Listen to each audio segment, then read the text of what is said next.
Halo semua, apakah kalian tahu apa itu ketidakjujuran? Ketidakjujuran merupakan permasalahan yang sudah umum terjadi di kalangan masyarakat Indonesia. Fenomena ini dapat mencakup berbagai aspek kehidupan, seperti pendidikan, pekerjaan, dan bahkan interaksi sosial.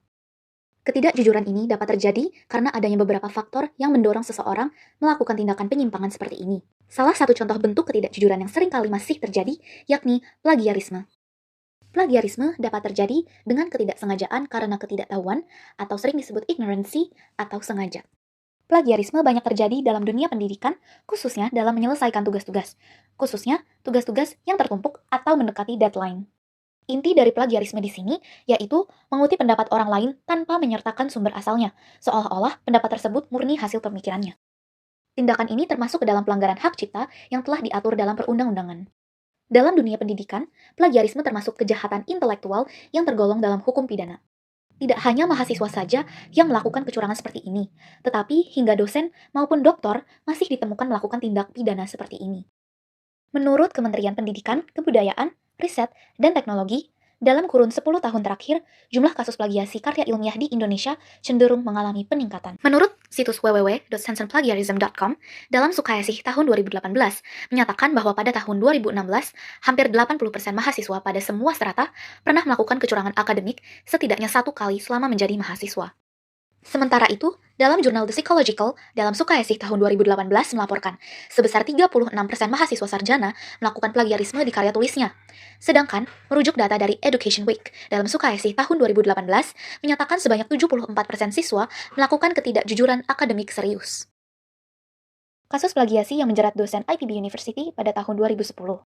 Pada tahun 2010, Guru Besar Fakultas Peternakan Universitas Hasanuddin, Profesor Dr. Insinyur Jasmal Syamsu, melaporkan Heri Ahmad Sukriya, dosen Fakultas Peternakan Institut Pertanian Bogor kala itu, serta peneliti Rantan Krisna, atas kasus dugaan plagiasi, yang ditemukan pada buku berjudul Sumber dan Ketersediaan Bahan Baku Pakan di Indonesia.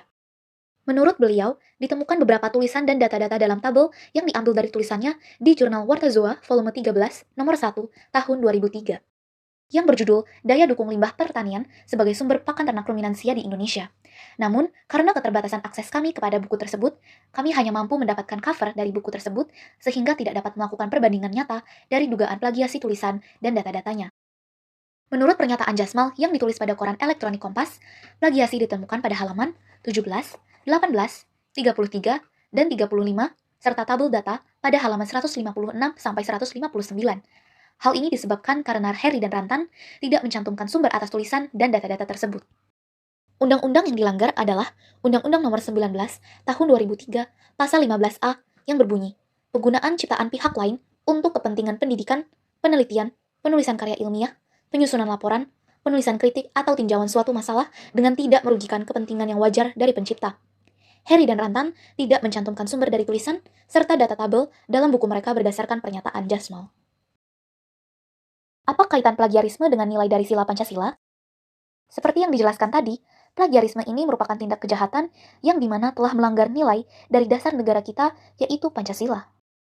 Sila kedua berbunyi, kemanusiaan yang adil dan beradab. Ini berarti mengakui dan memperlakukan manusia sesuai dengan harkat dan martabatnya sebagai makhluk Tuhan yang Maha Esa. Plagiarisme merupakan pengakuan gagasan orang lain dengan mengakui pemikirannya sendiri. Tindakan ini menandakan bahwa seseorang tidak menghormati dan menghargai hasil karya dan hasil pemikiran orang lain. Sila kedua, bila dipegang teguh, maka tindakan plagiat dapat dicegah disebabkan adanya perlakuan sesuai harkat dan martabat terhadap sesama, termasuk dalam menghargai hasil karya orang lain. Lalu, apa solusinya? Penegakan hukum. Hukum sebaiknya lebih transparan dan disosialisasikan agar orang-orang yang berencana untuk melakukan plagiat berpikir dua kali sebelum melakukannya. Penggunaan artificial intelligence sebagai pendeteksi plagiarisme.